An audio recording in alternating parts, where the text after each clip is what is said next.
Hello friends, welcome to my channel. So friend, आज हम इस वीडियो में डिस्कस करने वाले हैं BA final year English literature की पोइम जिसका नाम है don't call me an Anglo Indian, जो कि सैयद अमानुद्दीन के द्वारा लिखी गई है।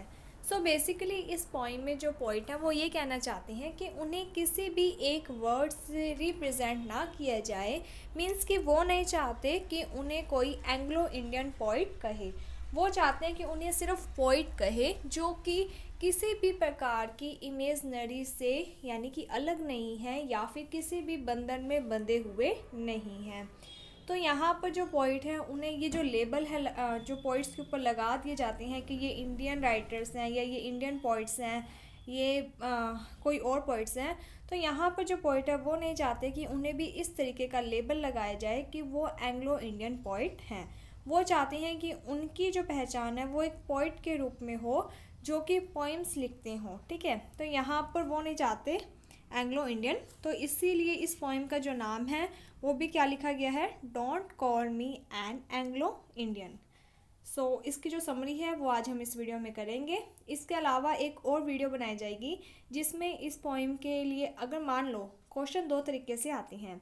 या तो क्वेश्चन ये आएगा, right a critical appreciation on the poem don't call me an Anglo Indian. अगर वहाँ पर क्रिटिकल एप्रिशिएशन दिया हुआ है तब तो आपको अपना आंसर पॉइंट्स में बनाना होगा, जिसमें पहला आपका पॉइंट है जो वो इंट्रोडक्शन होगा, second point subject matter of the poem होगा, थर्ड पॉइंट है जो वो writing style of the poem होगा, उसकी टोन कैसी है, उसकी थीम क्या है। तो ये सारे जो पॉइंट्स होते हैं उसमें आपको कवर करने होते हैं। लेकिन अगर इसके अलावा कोई भी क्वेश्चन आता है जिसमें ये कहा गया हो कि सैयद अमानुद्दीन की क्या थिंकिंग है या फिर कोई भी लाइन देकर इसी पॉइंट से रिलेटेड कुछ भी क्वेश्चन पूछा जाए, तो आपको क्या करना है, आपको पूरी समरी वहाँ पर लिखनी है। सो इसीलिए मैं अब आपके लिए दो वीडियोस बनाऊंगी, जिसमें एक वीडियो में आपके लिए पूरी समरी होगी कि अगर क्रिटिकल एप्रिशिएशन से रिलेटेड क्वेश्चन आता है तब तो आपको दोनों ही समरी का मैटर, दोनों ही वीडियोस का मैटर लिखना होगा।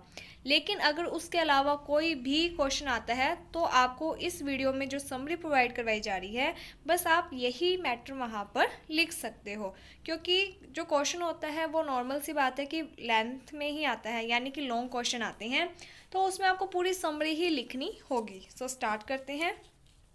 In the first stanza, the poet opposes being a person who is lingering in between two identities.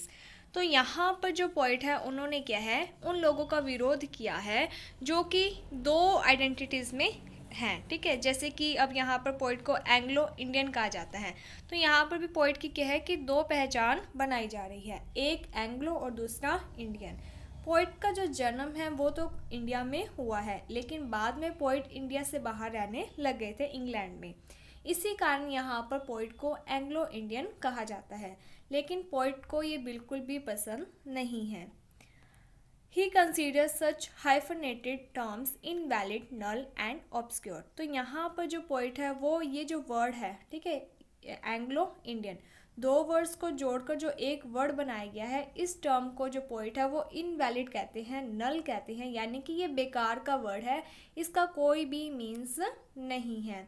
He says that, poet कहते हैं, he denies being considered as a representative of a confusing language which lead to loss of imagination.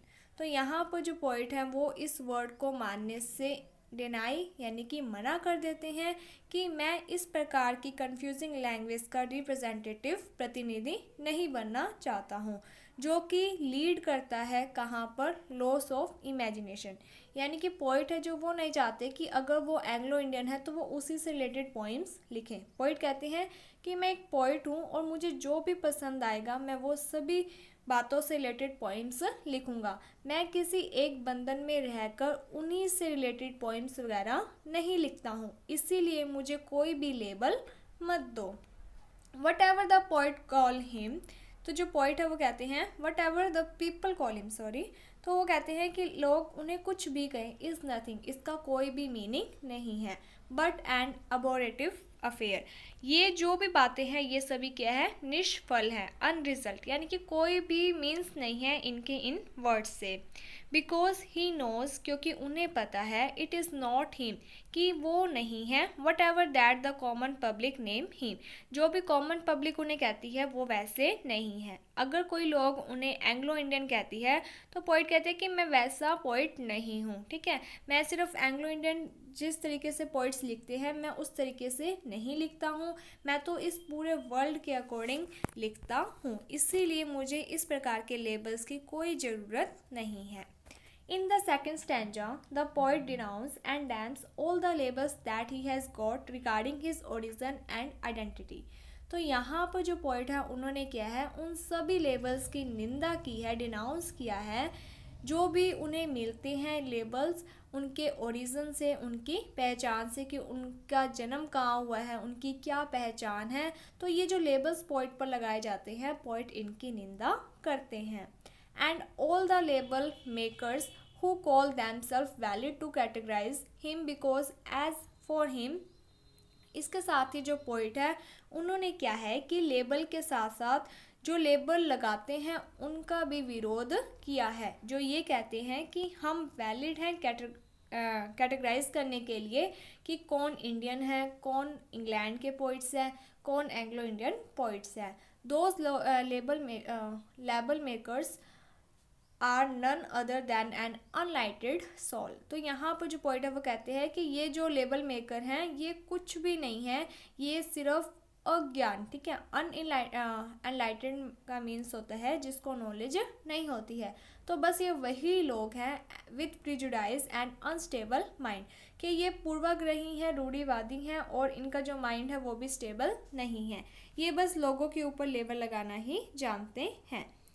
He refused to be a specimen in a lab to be secreted by an observer just to be labeled for the latter's curiosity. तो यहाँ पर जो poet है वो मना कर देते हैं, वो कहते हैं कि मैं किसी लेबल कोई भी जो लैब है वहाँ का एक नमूना नहीं हूँ कि अलग अलग जो ऑब्जर्वर हैं वो मुझे यानी कि वो आएंगे, मुझे ऑब्ज़र्व करेंगे और मुझे कैटेगराइज करेंगे, मुझे सेपरेट करेंगे, जैसे कि कौन एंग्लो इंडियन है, कौन इंडियन पोइट्स हैं, इस तरीके से। तो पोइट है जो वो कहता है कि मुझे इस प्रकार का ये जो कैटेगराइज है, ये जो सेपरेशन है, ये मुझे पसंद नहीं है और ना ही मैं चाहता हूँ कि जो लोग हैं वो मुझे कैटेगराइज करें।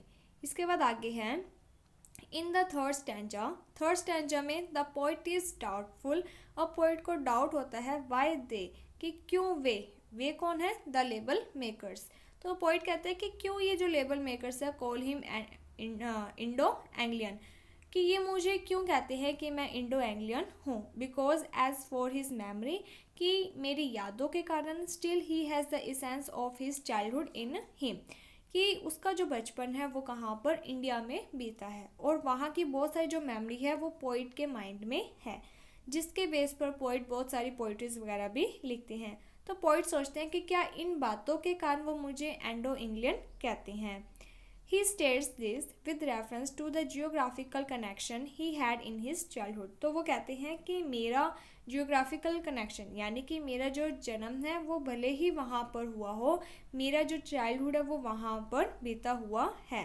He says, वो कहते हैं, his soul still feels connected to Kaveri and Indian river। वो कहते हैं कि ये बात सच है कि मैं फील करता हूँ, मेरी जो सोल है वो फील करती है कनेक्ट कावेरी रिवर से, which rise from Brahmagiri range in the western Ghat, जिसका उद्गम है जो वो वेस्टर्न घाट की ब्रह्मगिरी पहाड़ियों से होता है। चामुंडी हिल्स इन मैसूर हिज बर्थ प्लेस, उनका जो बर्थ प्लेस है वो कहाँ पर है, मैसूर में चामुंडी हिल्स है वहाँ पर, which has the Chamundeshwari temple at the top of the हिल, इसके साथ ही वहाँ पर टेम्पल भी है उन हिल्स के टॉप पर। The I of the goddess Chamundeshwari smiles, तो यहाँ की जो देवी है चामुंडेश्वरी देवी वो क्या है, स्माइल करती है वाइल स्लेइंग द डेमन्स, और वो जो राक्षस है उसे मारते हुए, ठीक है, उसका वध करते हुए वो स्माइल कर रही हैं। द वृंदावन फाउंटेन, इसके साथ ही जो कर्नाटक है वहाँ पर क्या है, वृंदावन फाउंटेन भी है।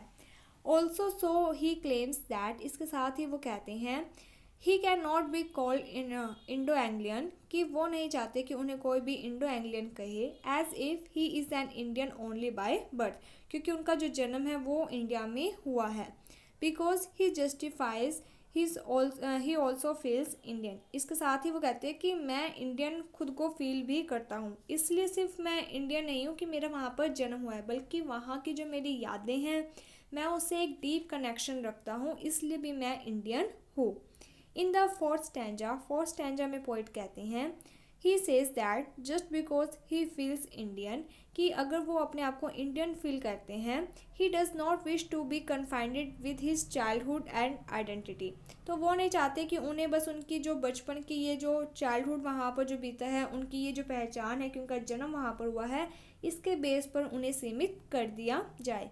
ही सेज, वो कहते हैं, he has used language to lead away from for the label maker to make him to mark him whatever they call him. Point कहते हैं कि भले ही मेरा जन्म इंडिया में हुआ है, लेकिन मैंने बहुत सारी ऐसी लैंग्वेज सीखी हैं जो कि बाहर की हैं, जिससे कि मैं इस प्रकार के लेबल से अलग हो जाऊं। ठीक है, मैं इन प्रकार के लेबल्स के अंदर नहीं आना चाहता हूँ। He has twisted his believe to force the truth out, उसने बहुत यत्न किया है, बहुत प्रयास किया है जिससे कि सच बाहर आ सके। He once celebrated the prejudice thought, इसके साथ ही उसने जितने भी ये रूढ़िवादी थॉट्स थे इनको भी देखा, इनकी भी तह तक गए हैं। तो वो कहते हैं कि मैंने बहुत सारा प्रयास किया है, मैंने बहुत हार्ड वर्क किया है, इसलिए मैं नहीं चाहता कि मुझे कोई भी ये दो वर्ड्स जो इंडो एंग्लियन है इसके बीच में सीमित कर दे। जब मैंने इस पूरे संसार को यानी कि ध्यान दिया है, इसके ऊपर वर्क किया है, तो मैं नहीं चाहता कि मुझे ये दो वर्ड्स के अंदर सीमित कर दिया जाए। He rose among other and he has used his imagination to flow across the universe. वो कहते हैं कि मैं उन लोगों में काउंट होना चाहता हूँ, इसके साथ ही मेरी जो इमेजिनेशन है वो पूरे यूनिवर्स को कवर करना चाहती है, इसलिए मुझे इन दो वर्ड्स के अंदर लेबल ना किया जाए। इन द फिफ्थ स्टैंजा और फिफ्थ स्टैंजा में the poet goes to an extent of leaving the world and go on a roam with the death poet dead poet. तो यहाँ पर क्या होता है, अब जो पोइट है वो क्या कहते हैं, यानी कि जितने भी डेड पोइट्स हैं उनके बारे में बात करते हैं, whoever ones like him, जो कि उन्हीं की तरह हैं या थे। ठीक है, क्योंकि इनकी अब डेथ हो चुकी है। ही सेज, वो कहते हैं, instead of living in a world, कि एक संसार में रहने के बजाय, which labels him Indo Anglian and cripple him, कि अगर ये मुझे लेबल दे दिया जाता है इंडो एंग्लियन का, तो ये मुझे क्या है, क्रिपल कर रहे हैं by adding with a remote group of writer. ठीक है, उस एक ग्रुप के राइटर्स में, यानी कि यहाँ पर जो पोइट है वो कहते हैं कि मैं सिर्फ एक इंडो एंग्लियन पोइट के रूप में ही नहीं जाना चाहता। ठीक है, he would drawn happily like, तो वो कहते हैं कि मैं भी उसी तरीके से डूब जाना चाहता हूँ जैसे कि ली पो डिड। तो ली पो कौन थे, a Chinese poet belonging to a Tang dynasty. It has been said that he died drowning in a river trying to catch a moonbeam, कि एक चाइनीज पोइट थे जो कि क्या है, डूब चुके हैं, एक रिवर में डूब गए थे जब वो मून बीम को कैच करने की कोशिश कर रहे थे। He lists the name of the poet he would like to spend time with, और उसके साथ ही वो बहुत सारे और पोइट्स के बारे में बताते हैं जिसके साथ उन्होंने टाइम स्पेंड किया या फिर वो करना चाहते हैं। दे आर, वो कौन कौन से थे, Kalidas and Indian classical author, जो कि इंडियन क्लासिकल ऑथर है, Kabirdas and Indian mystic poet Sant and who influence Hinduism भक्ति मूवमेंट। कबीरदास कौन थे, जिन्होंने भक्ति मूवमेंट है जो उसके बारे में इन्फ्लुएंस, प्रभाव डाला था लोगों पर। दांते, इसके अलावा दांते इटालियन पोइट थे जो ओमार खयाम, और Persian poet, mathematician and LiPo. तो यहाँ पर ये सभी पोइट्स के बारे में कहते हैं, ये कहते हैं कि मैं एक, यानी कि मेन यहाँ पर क्या कहा गया है कि जो पोइट है वो चाहते हैं कि मुझे किसी एक ग्रुप के अंदर लेबल ना किया जाए, मुझे सिर्फ एक पोइट के रूप में जाना जाए जो कि पोइम्स वगैरह लिखते हैं। ठीक है, अच्छी अच्छी पोइम्स लिखते हैं उस वे में, ना कि कोई इंडियन पोइट्स हैं या फिर एंग्लो इंडियन पोइट्स हैं। इस तरीके से वो अपने ऊपर कोई भी लेबल नहीं लगाना चाहते हैं। सो होपफुली आपको ये जो पोइम है वो समझ में आ गई होगी। कोई भी डाउट हो तो आप हमें बता सकते हो कमेंट सेक्शन में। इसके अलावा अगर आप किसी भी क्वेश्चन के बारे में कुछ पूछना भी चाहते हो तो आप टेलीग्राम चैनल ज्वाइन कर सकते हो। टेलीग्राम चैनल है जो वो नई शुरुआत के नाम से है। So thank you friends for watching my video. Thank you.